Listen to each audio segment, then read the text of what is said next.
Halo semuanya, perkenalkan nama saya Dwiki Gideon. Saya merupakan perwakilan dari kelompok 1. Pada hari ini, saya akan mempresentasikan mengenai peradaban Mesopotamia. Subbab yang akan kita bahas pada hari ini yaitu geografi peradaban Mesopotamia, sejarah, etimologi, budaya, ekonomi dan pertanian, pemerintahan, raja-raja, kekuasaan, peperangan, hukum, seni rupa, dan yang terakhir adalah arsitektur dari peradaban Mesopotamia. Sebelum kita masuk kepada materi, pertama-tama saya akan memperkenalkan kepada kalian semua nama-nama anggota kelompok 1. Dari yang pertama yaitu saya sendiri, Dwiki Gideon, kemudian Yayan, Alicia, Alfiana, Ermayanti, Dian Devananda, Rangga Prasetyo, dan Niketut Pidri Arliana.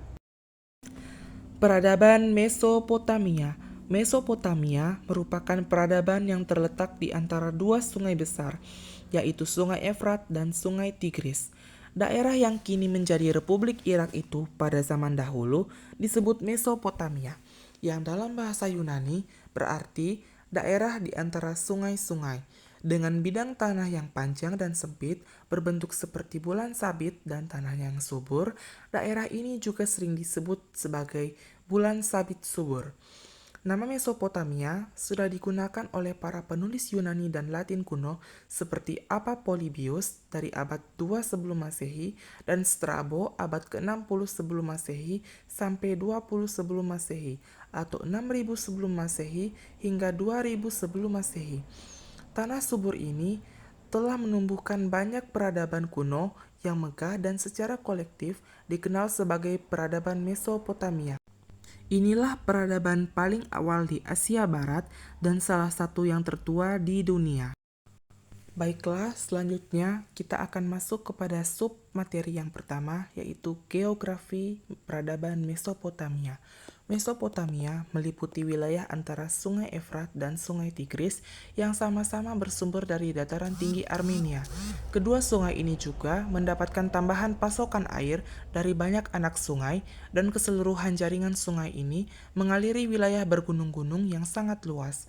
Jalur perjalanan darat di Mesopotamia lazimnya menyusuri Sungai Efrat karena tepian Sungai Tigris sebagian besar terjal dan sukar dilalui. Iklim wilayah ini semi gersang dengan bentangan gurun yang luas di utara serta bentangan daerah berawa-rawa, berlumpur, dan bergelaga seluas 15.000 km persegi di selatan. Jauh di ujung selatan, Efrat dan Tigris menyatu dan bermuara ke Teluk Persia. Selanjutnya adalah sejarah peradaban Mesopotamia. Sejarah Mesopotamia diawali dengan tumbuhnya sebuah peradaban yang diyakini sebagai pusat peradaban tertua di dunia oleh bangsa Sumeria. Bangsa Sumeria membangun beberapa kota kuno yang terkenal, yaitu Ur, Erek, Kis, dan lain-lain. Kehadiran seorang tokoh imperialistik dari bangsa lain yang juga mendiami kawasan Mesopotamia, bangsa Akkadia, dipimpin Sargon Agung, ternyata melakukan sebuah penaklukan politis, tetapi bukan penaklukan kultural. Bahkan, dalam berbagai hal budaya Sumeria dan Akkadia berakulturasi, sehingga era kepemimpinan ini sering disebut Jilid Sumeria Akkadia. Campur tangan Sumeria tidak dapat diremehkan begitu saja. Pada saat Akkadia terdesak oleh bangsa Guti, bangsa Sumeria yang mendukung Akkadia, sehingga mereka masih dapat berkuasa di tanah antara dua sungai-sungai itu. Etimologi. Toponimi daerah Mesopotamia berasal dari akar kata Yunani kuno, mesos tengah dan potamos sungai, dan secara harfiah berarti negeri di antara sungai-sungai. Toponimi ini digunakan dalam Septuaginta yang berbahasa Yunani itu sebagai terjemahan daripada Nanya dalam bahasa Ibrani yaitu Naharaim. Toponimi ini bahkan sudah lebih awal digunakan oleh bangsa Yunani sebagaimana yang dibuktikan dengan Anabasis Alexandri yang ditulis pada akhir abad kedua Masehi, namun secara khusus mengacu pada sumber-sumber dari zaman Alexander Agung. Dalam Anabasis, Mesopotamia digunakan untuk menyebut wilayah yang membentang di timur Sungai Efrat di utara Suriah. Istilah Aram Biritum atau Birit Narim berhubungan dengan konsep geografis serupa. Kemudian, istilah Mesopotamia ini lebih umum diterapkan untuk semua tanah antara Sungai Efrat dan Tigris, sehingga menggabungkan tidak hanya bagian dari Suriah, tetapi juga hampir semua Irak dan Turki Tenggara, daratan stepa di sebelah barat Sungai Efrat, dan bagian barat pegunungan Zagros juga sering termasuk dalam istilah yang lebih luas Mesopotamia. Mesopotamia dalam Alkitab. Beberapa catatan lain bisa dikemukakan untuk menunjukkan hubungan antara Abraham dengan Mesopotamia.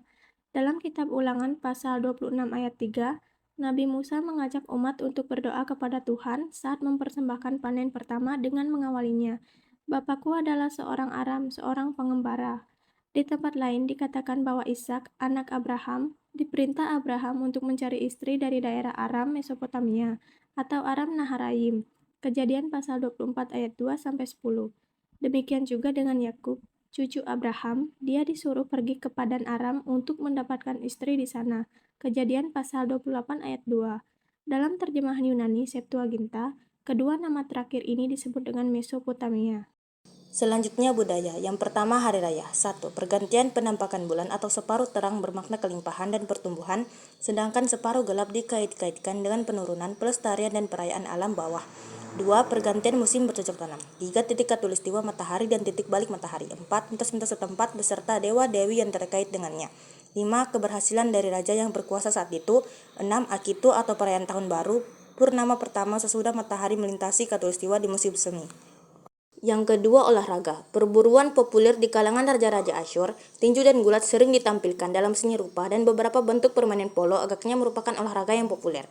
Dengan pemain yang duduk di atas pundak orang, bukannya di atas punggung kuda.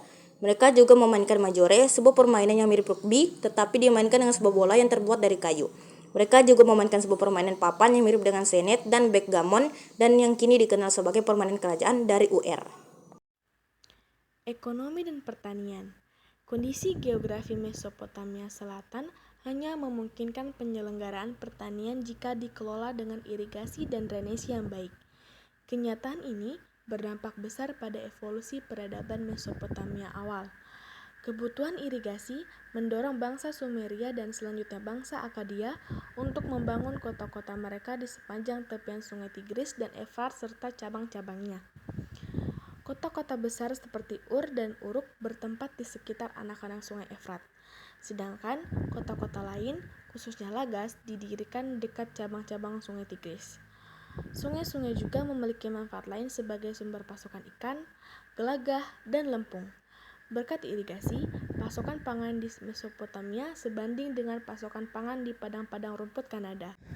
Lembah Sungai Tigris dan Lembah Sungai Efrat merupakan bagian timur laut dari bentangan Hilal Subur yang juga meliputi Lembah Sungai Yordan dan Lembah Sungai Nil. Pemerintahan. Geografi Mesopotamia sangat berdampak pada perkembangan politik di wilayah itu.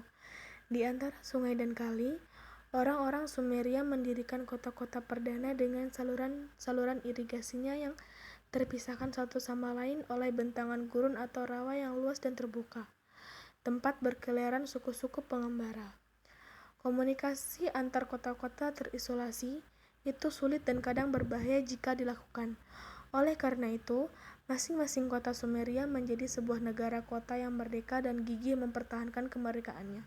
Kadang-kadang, salah satu kota akan mencoba menaklukkan dan mempersatukan kota-kota yang sewilayah dengannya. Tapi upaya-upaya semacam itu mendapat perlawanan dan tertumbuk pada kegagalan selama berabad-abad. Akibatnya, sejarah politik Sumeria penuh dengan peperangan yang berlangsung tanpa henti. Pada akhirnya, Sumeria pun dipersatukan oleh Eannatum. Tetapi persatuan itu rapuh dan gagal bertahan.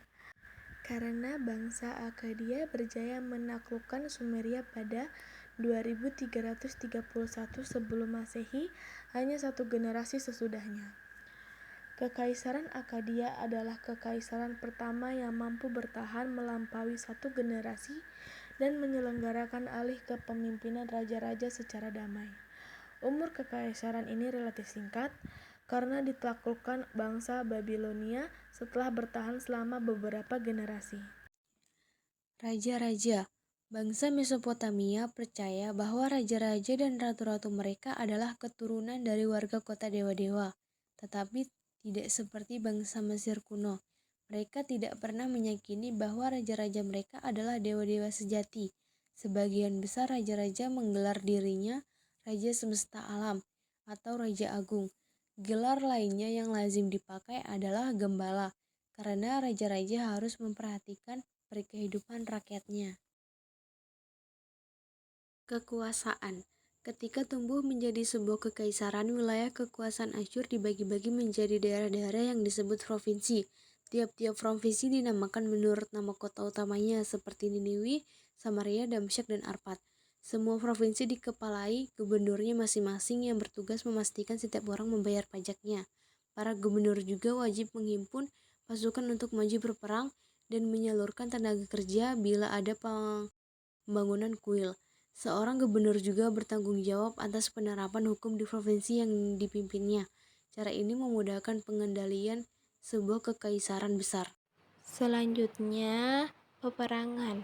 Dengan berakhirnya zaman kekuasaan Uruk, tumbuh kota-kota bertembok dan banyak desa terpencil dari zaman Ubaid ditinggalkan yang menyertakan adanya peningkatan kekerasan yang dilakukan secara berkelompok. Seorang raja awal yaitu Lukabet diduga telah membangun tembok putih mengitari kota itu. Begitu negara-negara kota mulai tumbuh, lingkup jangka pengaruh mereka pun saling tumpang tindih, sehingga menimbulkan perdebatan di antara negara-negara kota lainnya, khususnya penyangkutan tanah dan terusan-terusan perdebatan dicatatkan pada Lolo Lempung. Beberapa ratus tahun sebelum pecah perang besar, catatan pertama mengenai peperangan ditulis sekitar 3200 sebelum Masehi. Hukum. Negara kota Mesopotamia menyusun naskah hukum mereka dengan bersumber pada keputusan-keputusan peradilan dan undang-undang raja. Naskah hukum Urkania dan Lipit Isyata telah ditemukan. Naskah hukum paling terkenal berasal dari Hammurabi yang termasyhur setelah kematian berkat perangkat aturan hukum yang disusun, yakni naskah hukum Hammurabi yang merupakan salah satu perangkat hukum tertua yang pernah ditemukan dan salah satu contoh dokumen sejenis yang berasal dari Mesopotamia kuno. Hammurabi menetapkan 200 lebih aturan hukum bagi Mesopotamia. Kajian atas aturan-aturan ini menentukan makin lamanya hak-hak perempuan dan semakin kejamnya perlakuan terhadap budak belian. Yang selanjutnya adalah seni rupa peradaban Mesopotamia. Pada zaman Melek Aksara Perdana, tatkala Mesopotamia berada di bawah kekuasaan Uruk, dihasilkanlah karya-karya yang canggih seperti bejana warka dan stempel-stempel silinder. Singa betina Guenol adalah sebuah patung batu gamping kecil yang menarik dari Elam sekitar 3000 hingga 2800 tahun sebelum Masehi, berwujud separuh manusia dan separuh singa. Tidak lama sesudah zaman itu, muncullah sejumlah patung berwujud imam-imam dan pemuja-pemuja bermata besar, sebagian besar terbuat dari pualam dengan tinggi mencapai 1 kaki, yang tampak tengah menghadiri upacara penyembahan berhala di kuil. Namun, hanya sejumlah kecil patung-patung ini yang menyintas. Patung-patung dari zaman Sumeria dan Akkadia umumnya bermata besar, membelalak, dan berjanggut panjang pada sosok pria. Banyak pula mahakarya yang telah ditemukan di makam kerajaan di Ur, termasuk 2 patung domba dalam belukar, lembu tembaga, dan sebuah kepala lembu pada salah satu di antara lira-lira dari Ur. Baiklah, kita masuk kepada materi yang terakhir, yaitu arsitektur peradaban Mesopotamia. Bata merupakan bahan bangunan yang paling banyak digunakan karena tersedia dekat dan terjangkau. Sedangkan batu bangunan harus didatangkan dari tempat-tempat yang cukup jauh dari sebagian besar kota-kota itu. Zigurat adalah bentuk bangunan yang paling menonjol, dan kota-kota seringkali memiliki gerbang-gerbang yang besar. Yang paling masyhur dari gerbang-gerbang itu adalah gerbang Isitar dari kota Babel yang dibangun pada era Babilonia baru. Dihiasi hewan-hewan yang dibentuk pada batu bata beraneka warna dan sebagian besar kini menjadi koleksi Pergamon Museum di Berlin.